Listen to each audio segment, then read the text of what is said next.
Hi, welcome to the Silver Spleen. My name is Betty Davis. No, it isn't. And this is my top 5 for 2013. Yes, I do actually like movies. It happens sometimes. If you watch enough of my reviews, you'll find that out. But usually, people only watch the worst 2 or 3 and then write comments. But I don't care, it's entertaining. Number 5, Rigor Mortis.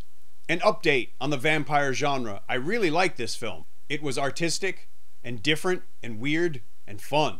The only thing I didn't really care for was the ending. As it turns out, I should have watched this movie in Malaysia because the Malaysians didn't use the mainland China version. I hope that's not a spoiler, but if you know anything about movies and the rules for mainland China, it is. But hey, everybody needs a dream, especially at the end of a movie about vampires, right?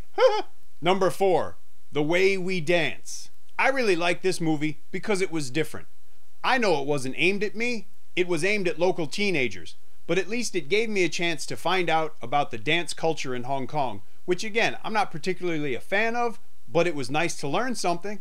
I thought the actors did a good job. I enjoyed the film.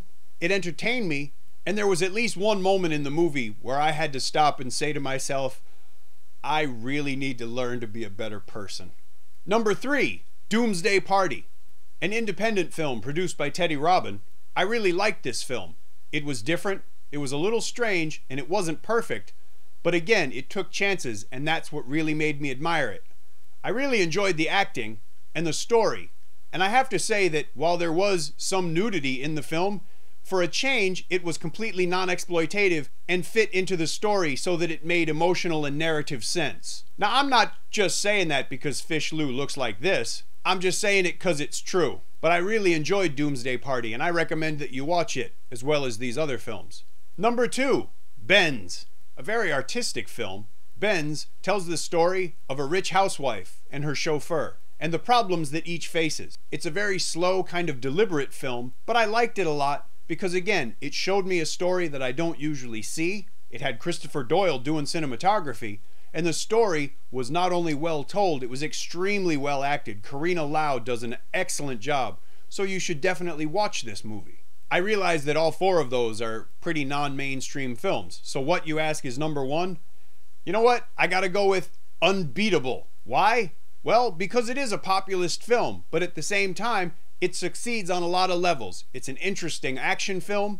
It's an interesting character study. It looks really nice. It takes place in Macau, and it has some really great performances, not just from the leads, but also the supporting actors. It also features Nick Chung having gone through a pretty amazing physical transformation.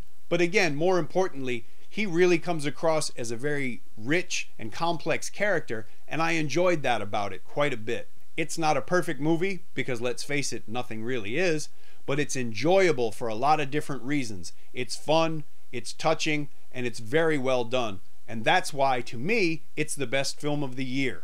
So there you have it, the top 5 films. I bet you guys didn't think I could like 5 films in a year, did you? Well, go fuck yourself.